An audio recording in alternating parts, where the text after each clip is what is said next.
Yes student, आज का हमारा टॉपिक है लिमिटेशंस ऑफ प्लानिंग। ठीक है, हमने प्लानिंग चैप्टर स्टार्ट किया था जिसमें हमने इसके इम्पॉर्टेंस किए थे, फीचर्स किए थे। ठीक है, आज हम करेंगे लिमिटेशंस ऑफ प्लानिंग से स्टार्ट करेंगे।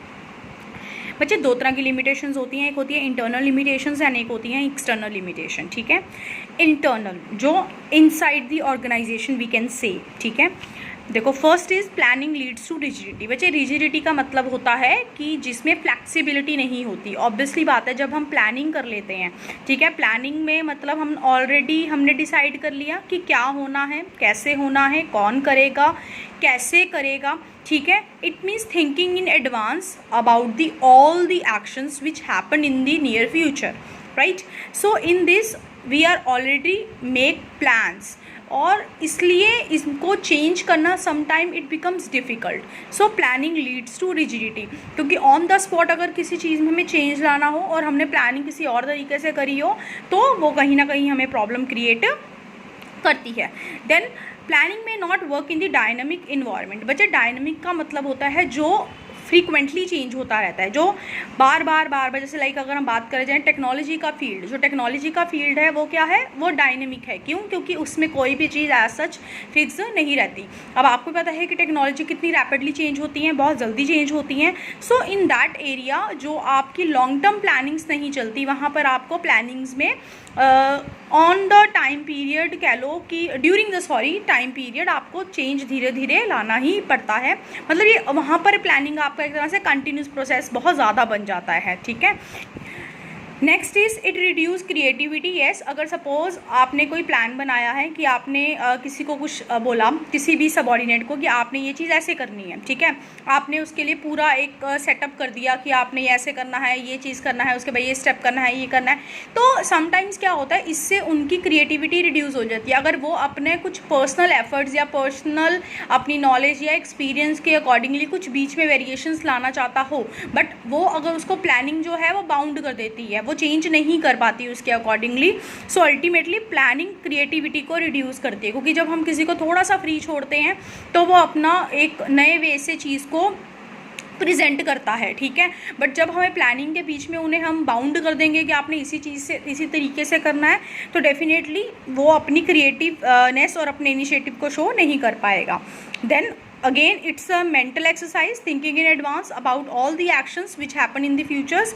So it's required a huge cost in terms of money, in terms of time, every scenario. ठीक है, next is point is it's a time consuming. Yes, it is a time consuming, क्योंकि इसमें हम पहले ही सारे prawns and क्रॉन्स और पहले ही हम सारे जो भी डिफरेंट मेथड्स हैं, जो भी डिफरेंट जो आपके पास बेस्ट ऑप्शंस हैं, उनको पहले ही हम इवैल्यूएट करते हैं। ठीक है, उनकी पूरे प्रॉन्स एंड क्रॉन्स को देखते हैं, फिर हम डिसाइड करते हैं। तो definitely it's a time consuming process. Ultimately does not give guarantee of success. Yes, क्योंकि कहीं ना कहीं जो फ्यूचर है वो अनसर्टेन होता है। हम उसके बारे में 100% जो है कि हम अजम्पशंस नहीं लगा सकते हैं, हमें पूरी फुल फ्लेज क्लियर क्लैरिफिकेशंस या प्रिडिक्शंस नहीं होती about the futures.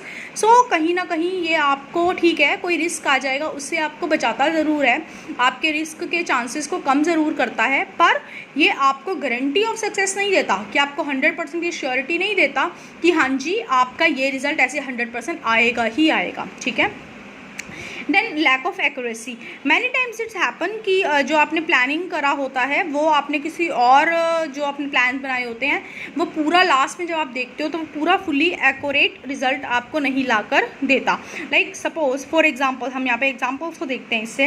If in a plan it is assume that there will be 5% inflation rate in future, and in future condition the inflation rate becomes 10%, then the whole plan will fail and may adjustment will be required to be made. तो कई बार obviously बात है lack of accuracy, क्योंकि जब हम future के बारे में प्रिडिक्शन लेते हैं, ज़रूरी थोड़ा है वो हर बार ठीक ही होगी, बिकॉज अभी आपको मैंने एक बात बोली कि फ्यूचर अनसर्टेन है, हम उनको एज सच उनके बारे में क्लियर कट एजम्पशंस नहीं लगा सकते।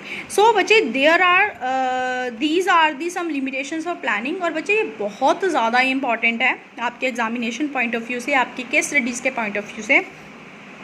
रिजिड होता है, डायनेमिक इन्वायरमेंट में काम नहीं करता है, क्रिएटिविटी को रिड्यूस कर देता है, बहुत ज़्यादा एक्सपेंसिव है, ह्यूज कॉस्ट है, टाइम कंज्यूमिंग है, कोई गारंटी नहीं होती है सक्सेस की, एंड लैक ऑफ एक्यूरेसी की फ्यूचर के बारे में जो प्रेडिक्शंस हैं हम बिल्कुल एक्यूरेट नहीं लगा पाते। These are the internal and there are some external जो कि आपके बियॉन्ड कंट्रोल होती हैं, जिसके बारे में आप बिल्कुल भी आपके हाथ में नहीं है। ये नेचुरल क्लैमिटी, यस, अगर अर्थक्वेक आ जाए, फ्लड आ जाए, तो वो तो आपकी सारी प्लानिंग वहीं की वहीं रह जाती है, और इन चीज़ों के बारे इनको तो आप बिल्कुल भी किसी भी तरीके से कंट्रोल नहीं कर सकते।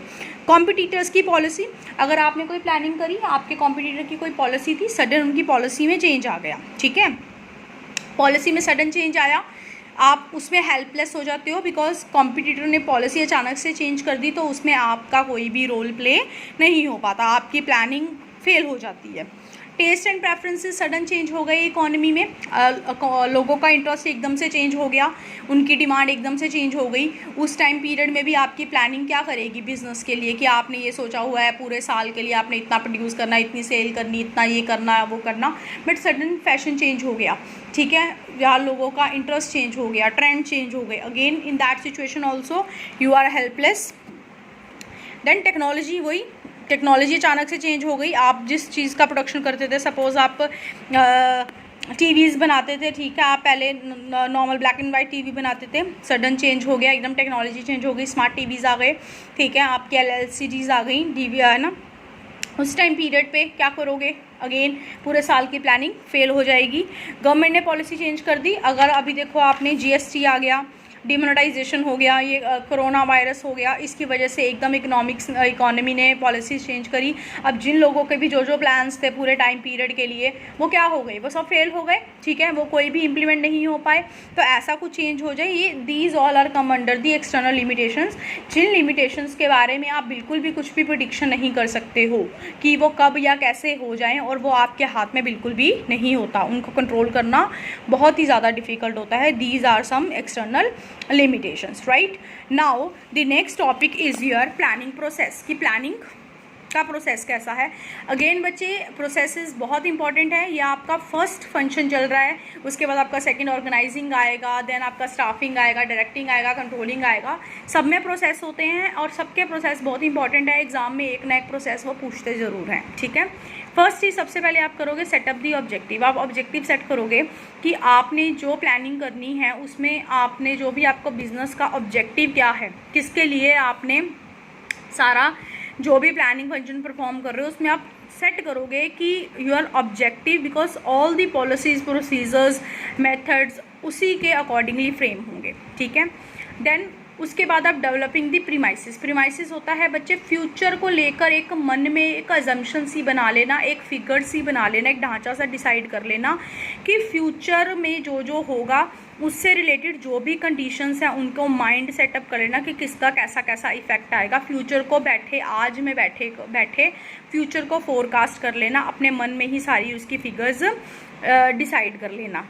देन लिस्ट कर लेना various alternative for achieving the objective, कि आप अपने ऑब्जेक्टिव को अचीव करने के लिए कौन कौन सी आपके पास डिफरेंट ऑब्जेक्टिव्स हैं और किन किन ऑब्जेक्टिव से आप अपनी जो भी वेरियस प्रॉब्लम्स हैं उनको आप जो भी आपका प्लान है, जो ऑब्जेक्टिव है, उसको आप कौन कौन से डिफरेंट अल्टरनेटिव्स हैं जैसे अचीव कर सकते हो, ठीक है, उनकी एक लिस्ट बना लेनी। जैसे यहाँ पर उसने बोला था कि उसका ऑब्जेक्टिव है कि उसने सेल इंक्रीज़ करनी है 10% से, ठीक है, सेल्स को इंक्रीज़ करना है 10%, ये है उसका ऑब्जेक्टिव, ठीक है, इन दिस ईयर।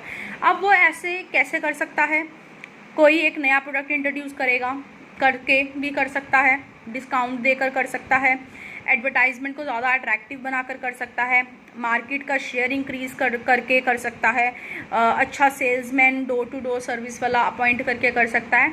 ये डिफरेंट वेज़ हैं जिनसे ये वाला जो ऑब्जेक्टिव है वो अचीव हो सकता है।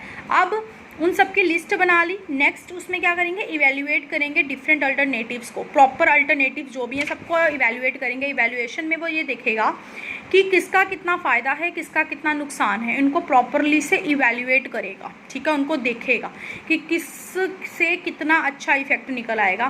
प्रॉपर लॉजिकल इवैल्यूएशन के बाद जो उसे बेस्ट अल्टरनेटिव मिलेगा उसको वो सिलेक्ट कर लेगा, ठीक है।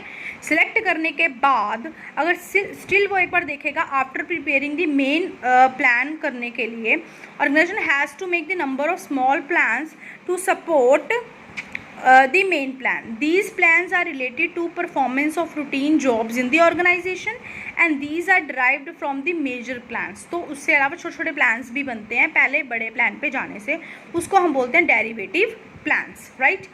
उसके selection of alternative के बाद वो क्या करेगा, वो करेगा इम्प्लीमेंट करेगा प्लान को, जो भी उसने प्लानिंग करी है, जो भी जिसके भी रिलेटेड करी है, उसको फाइनल क्या करेगा, इम्प्लीमेंटेशन करेगा उसकी, एंड देन उसका लास्ट में लेगा फॉलो अप। फॉलो अप में वो ये देखेगा कि जो भी उसने प्लानिंग करी थी, जिस ऑब्जेक्टिव के लिए करी थी, क्या वो जो प्लानिंग के अकॉर्डिंगली सारा काम हो रहा है कि नहीं हो रहा, ठीक है, उस पर वो क्या करेगा, फॉलो अप लेगा, मॉनिटर करेगा। Manager jobs does not get over simply by putting the plan into action but monitoring the plan carefully while it is implemented. उसको मॉनिटर करना, उसको देखना कि प्रॉपर से वो सारा काम हो रहा है कि नहीं हो रहा। This is the process of planning.